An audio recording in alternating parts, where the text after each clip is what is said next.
Hey there, Reddit explorers. Before we dive into today's shocking story, make sure to hit that subscribe button and turn on notifications so you never miss any of these jaw-dropping tales. If you enjoy the video, smash that like button, it really helps the channel grow.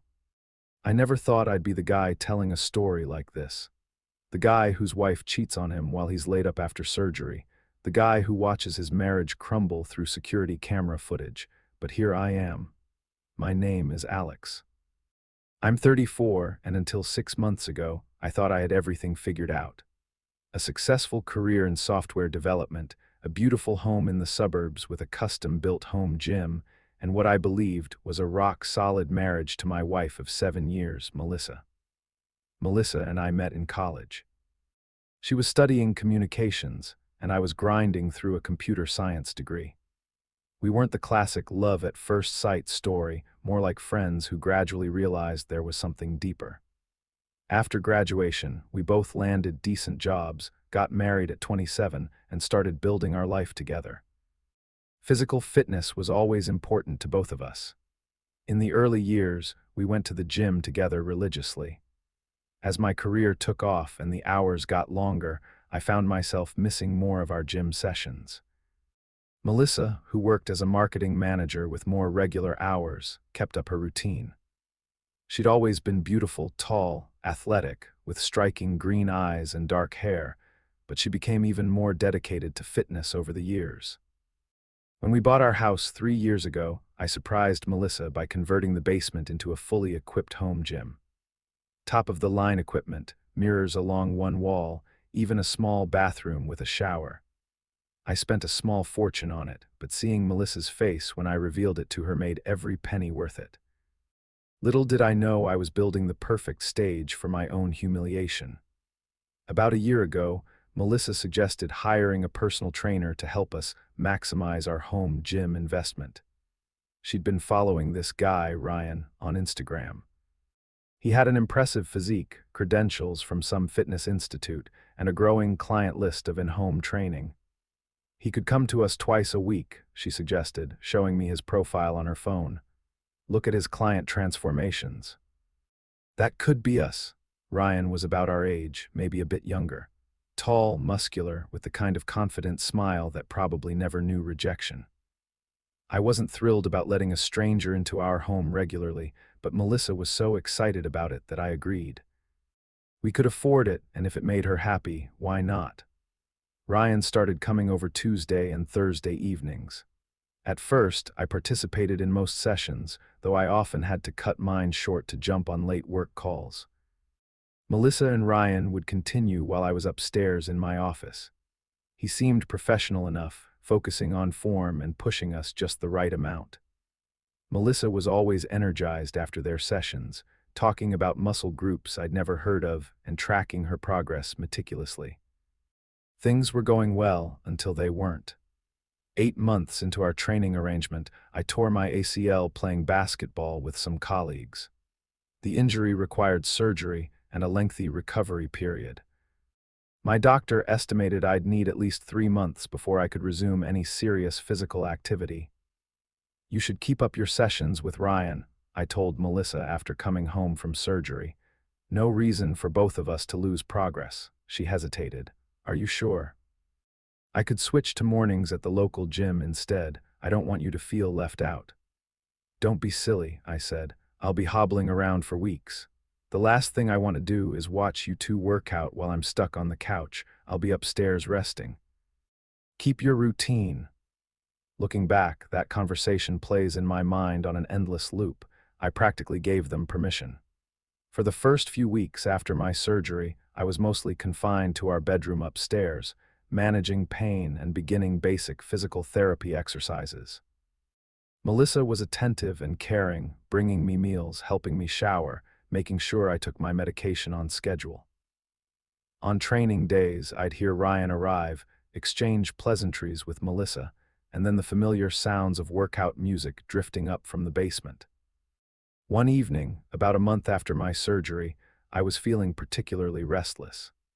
Melissa and Ryan had been training for almost 2 hours, longer than their usual 90-minute session. I decided to check in through our home security system. When we built the gym, I'd installed cameras throughout the house for security purposes. I rarely checked them, but they were connected to an app on my phone. I opened the app and selected the basement camera. What I saw made my blood run cold. Melissa was not doing squats or deadlifts. She wasn't checking her form in the mirror or counting reps. She was on the yoga mat with Ryan, their gym clothes scattered across the floor, my wife and my trainer, in our home, in the gym I built for her. I watched for exactly 12 seconds before shutting off my phone. 12 seconds that burned themselves into my memory forever. 12 seconds that ended my marriage. I didn't confront them immediately. Instead, I sat in our bed, phone clutched in my shaking hand, mind racing through options. I could storm downstairs, catching them in the act. I could wait until Ryan left and confront Melissa alone. I could pretend I never saw anything and hope it was a one-time mistake. In the end, shock kept me paralyzed until I heard Ryan leave an hour later. The front door closed, his car started in the driveway, and then silence. A few minutes later, Melissa came upstairs, her hair wet from a shower, wearing fresh clothes, looking slightly flushed but otherwise normal. "How was your session?" I asked, surprised by how steady my voice sounded. "Good," she said, not quite meeting my eyes. "Ryan says I'm making real progress on my core strength." "I'm sure he does," I thought. "You were down there longer than usual," I observed. She shrugged. "We added some stretching techniques at the end. How's your knee feeling?" And just like that, we slipped into our normal evening routine. She brought me dinner, we watched a show together, and eventually went to sleep, her peacefully, me staring at the ceiling, replaying those 12 seconds and wondering how long it had been going on. The next morning, after Melissa left for work, I decided to review the security footage from previous training sessions. Our system stored recordings for 30 days.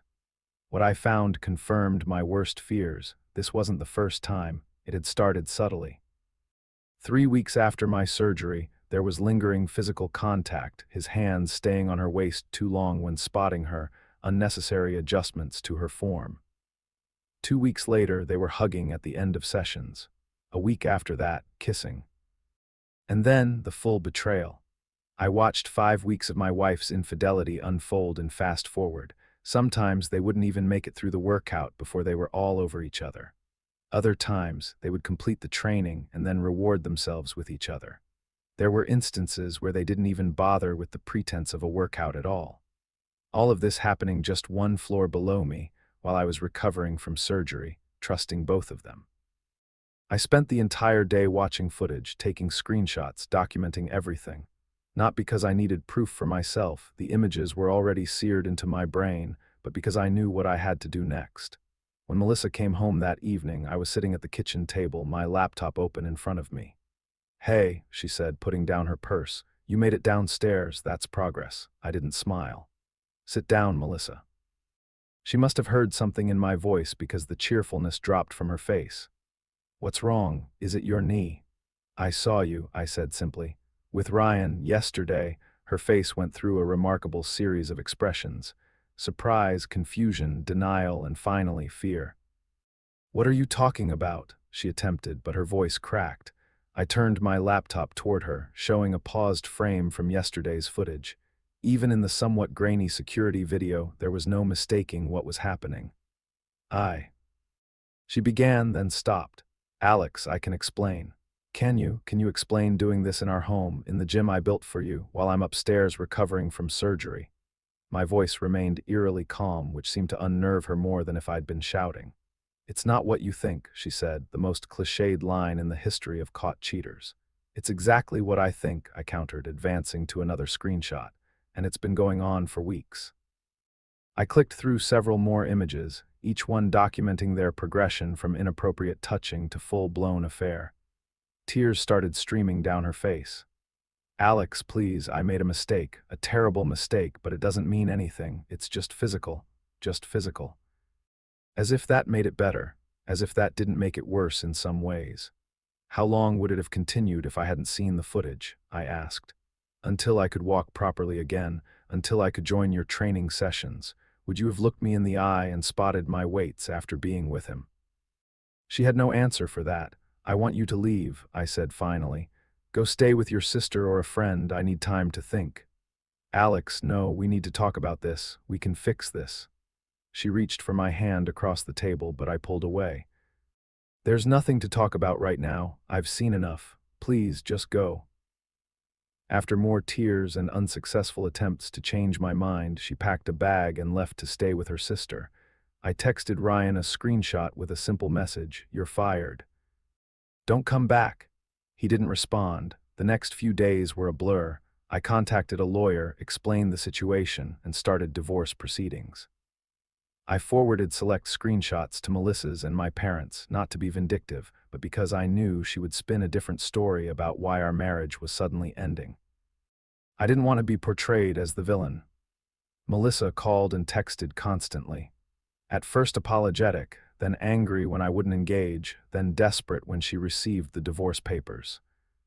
She claimed she loved me, that Ryan meant nothing, that she would do anything to save our marriage. "It was a mistake, Alex," she sobbed over the phone. "People make mistakes. Don't throw away 7 years because of one mistake."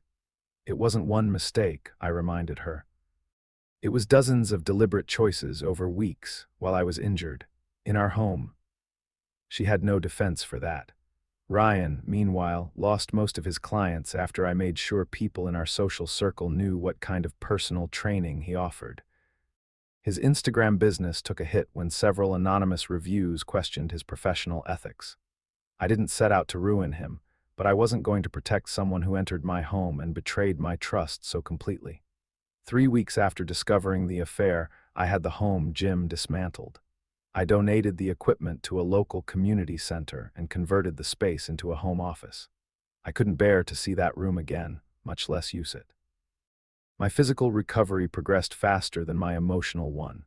By the time I was walking without assistance, the divorce was well underway. We had no children, thankfully, which simplified matters. The house was primarily in my name since I had made the down payment with an inheritance, so Melissa didn't contest me keeping it. 6 months have passed since that day. The divorce is finalized. I've returned to normal physical activities, though I haven't hired another personal trainer. Some wounds are still too fresh. Melissa eventually stopped calling. Last I heard, she wasn't with Ryan anymore. Apparently, their connection didn't survive the loss of its forbidden nature.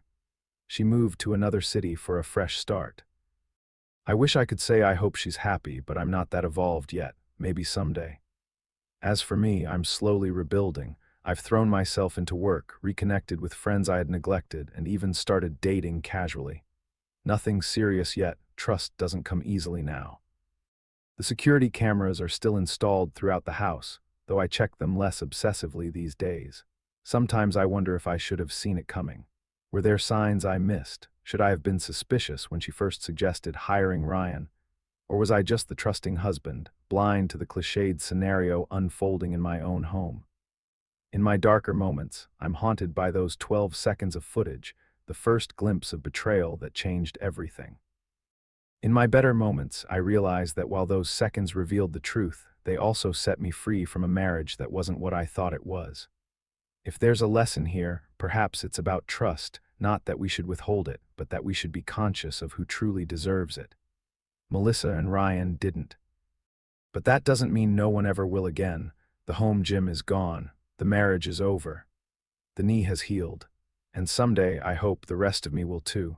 It's been 3 months since I wrote most of this story, and I felt compelled to add an update because something unexpected happened last week. I was at a coffee shop downtown, working remotely for the afternoon, when I saw Ryan. He was sitting alone at a corner table, staring into his coffee cup. He looked different, thinner, less confident, the muscular physique that had been his calling card noticeably diminished. Our eyes met briefly across the room. For a moment, I thought he might approach me, perhaps to offer some long overdue apology. Instead, he quickly gathered his things and left, avoiding further eye contact. That brief encounter affected me more than I expected. Not because I felt sympathy for him, I didn't, but because I realized how little emotion I felt at all. 6 months ago, seeing him would have filled me with rage. Now he seemed pathetic and insignificant. Later that same day, I received an email from Melissa. She wrote that she was in therapy, working through her issues with commitment and self-sabotage. She didn't ask for reconciliation or even forgiveness, just acknowledged the pain she'd caused and expressed hope that I was healing. I didn't respond, some bridges stay burned, but I found myself able to read her words without the knife twist of pain I'd grown accustomed to. Progress, I suppose. The home office that replaced the gym has become my favorite room in the house. I've decorated it with travel photos from trips I've taken alone over the past few months, weekend journeys to places I'd always wanted to visit but somehow never prioritized during my marriage. There's a woman I've been seeing for about 2 months now, Kate. She's a graphic designer I met through a mutual friend. We're taking things slowly, and I've been upfront about my recent past. She's patient and understanding, never pushing for more than I'm ready to give. Last night, Kate asked if I wanted to join her gym. They have partner workout sessions on weekends. No personal trainers, she added with a smile, just us. I surprised myself by saying yes. Trust is still difficult. There are moments when insecurity creeps in, when Kate mentions a male colleague or texts someone while we're together. But I'm learning to recognize these moments for what they are, echoes of past trauma, not reflections of present reality. The security cameras are gone now. I had them removed last month. My home feels lighter without them, and so do I.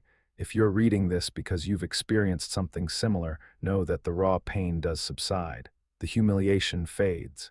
The anger loses its edge. What happened will always be part of your story, but it doesn't have to be the defining chapter. My knee aches sometimes before it rains, a permanent souvenir from both the injury and that period of my life. But I can run again, climb stairs without wincing, and move forward without constantly looking back. And maybe that's the real lesson here. Not just about being careful who you trust, but about the remarkable human capacity to heal physically and emotionally even when the wounds cut deep. The home gym is gone, the marriage is over, the knee has healed, and so, it turns out, am I.